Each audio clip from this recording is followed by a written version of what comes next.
नमः सिद्धेभ्यः। ओम नमः सिद्धेभ्यः। मंगलम भगवान वीरो मंगलम गौतमो गणी मंगलम कुंदकुंदादयो जैन धर्मोस्तु मंगलम सर्वमंगल मांगल्यम सर्वकल्याणकारकम प्रधानम सर्वधर्माणां जैनम जयतु शासनम जैनम जयतु शासनम वंदे विद्यासागरम। बोलिए देवाई देव श्री पार्श्वनाथ भगवान की। भैया बाद में कर लेना, भैया बाद में कर लेना। एक शब्द आता है समर्पण।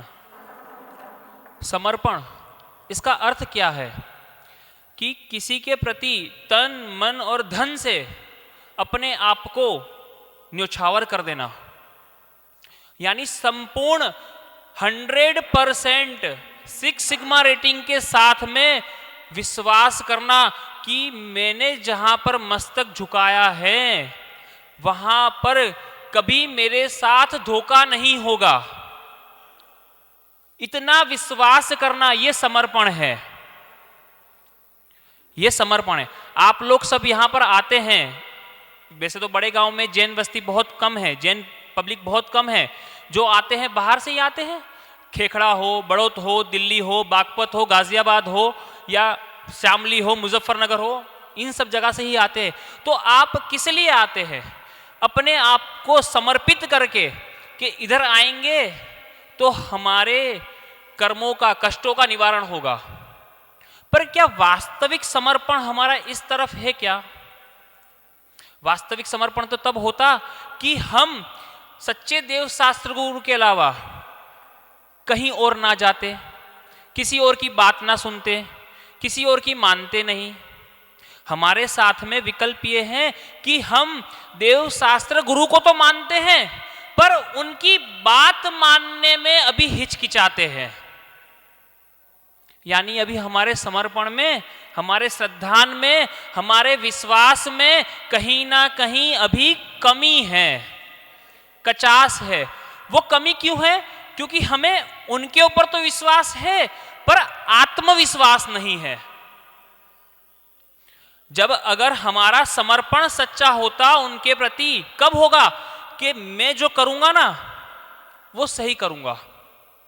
कि सच्चे देव शास्त्र गुरु के चरणों में अपना सिर झुकाया है, मतलब आत्मविश्वास के साथ में कि ये मेरा विश्वास कभी गिरने नहीं देंगे, ये मुझे कभी पतित नहीं होने देंगे, ये कभी मुझे निराश नहीं होने देंगे।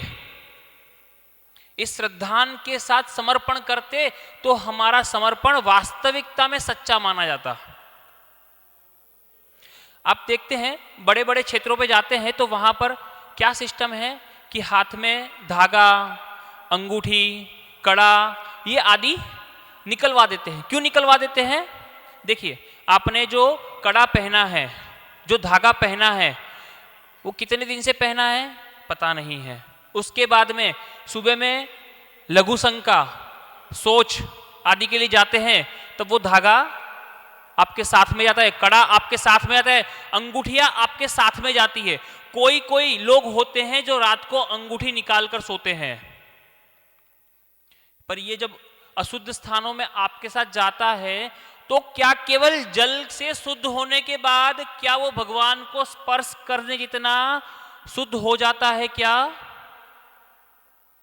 नहीं होता ना।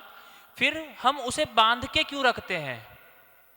जो धागा बांधते हैं वो विधान आदि के कार्यों में एक संकल्प के रूप में बांधते हैं कि अब मैं संकल्पित हुआ कि ये विधान का कार्य जो मैंने आज प्रारंभ किया है ये चाहे 4 दिन चलेगा या 8 दिन चलेगा या 10 दिन चलेगा या 48 दिन का भक्तामर विधान चलेगा, वहां तक की उसकी मर्यादा है।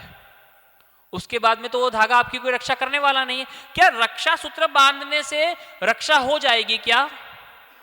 आपने तो समर्पण कर दिया धागे के प्रति कि ये धागा मेरी रक्षा कर लेगा, तब तो फिर इनके प्रति समर्पण हुआ ही नहीं हमारा। अगर ये धागा रक्षा करता है तो फिर ये कैसे रक्षा करेंगे? ये इनके प्रति समर्पण है क्या हमारा? फिर वो धागा तो हमें विधान के एक संकल्प के रूप में बांधा, सत्कलीकरण के रूप में बांधा था कि हम विधान स्थल पे पहुंच गए। अब अगर कुछ बाधा मेरे परिवार की स्थिति में उपलब्ध होती है तो उसका असर मेरे अनुष्ठान के ऊपर, विधान के ऊपर, या जिनेंद्र भगवान की पूजन करते समय वो विधान खड़ा नहीं करेगा। अब मुझे कोई सूतक पातक का भय नहीं है, मैं निश्चिंत होकर भगवान की पूजा विधान और भक्ति कर पाऊंगा। पर वो धागा इतना अशुद्ध हो गया कि अब वो भगवान के पास नहीं, हमारे पास भी हम वो धागे को बांध के भोजन कर रहे हैं ना, तो वो भोजन भी अशुद्ध हो जाता है। वास्तविकता तो ये है। तो हमारा समर्पण वो धागे के प्रति नहीं होना चाहिए था, उससे जुड़ा हुआ था, लेकिन वो धागा जब विधान खत्म हुआ तब उसको अलग कर दे, बांध के ना रखे।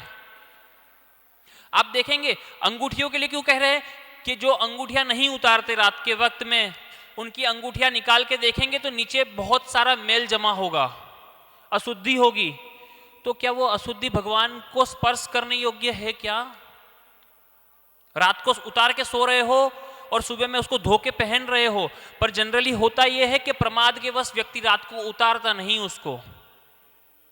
कुछ लोग हैं जो उतार देते हैं कि भैया रात के टाइम पे नहीं, उसको उस स्थान में, लेकिन बहुत कम, किदित कदाचित, 100 में से एक आधा शायद मिल जाए।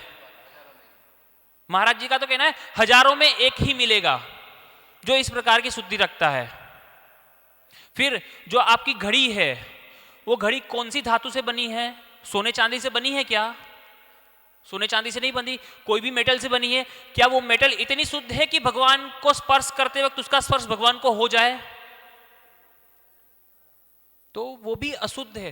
तो हम लोग इस चीज का विवेक करें कि हम जब समर्पण कर रहे हैं तो पूर्णतः समर्पित हो जाए, तन से भी, मन से भी और धन से भी।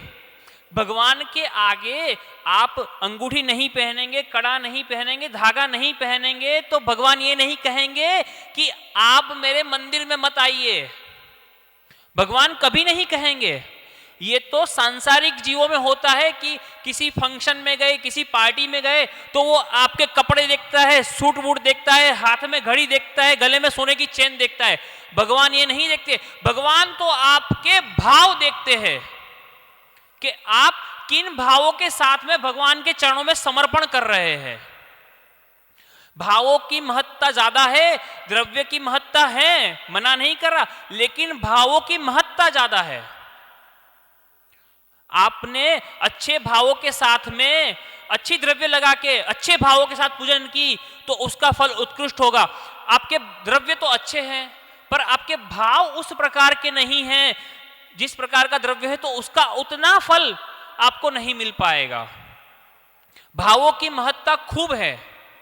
आप कहते हैं ना भावना भव तारिणी, तो आपकी भावना है भव से तरने की तो वो आपको तेरा देगी, और आपकी भावना है संसार में डूबने की तो संसार में डुबा देगी। तो हम विचार करें कि हमें कहां समर्पण करना है, किसके प्रति समर्पण करना है और कैसे समर्पण करना है। तन मन और धन से सच्चे देव शास्त्र गुरु के चरणों में समर्पण करोगे तो कभी भटकोगे नहीं। समर्पण अच्छी जगह पर करोगे तो अच्छे स्थान पर जाओगे, और गलत जगह पे करोगे तो आप सब जानते हैं कहां भटकना पड़ेगा फिर। ठीक है ना। आप सबका ज्यादा समय ना लेते हुए अपनी वाणी को यहीं विराम देता हूं और शांति धारा करेंगे भगवान की। बोलिए देवा।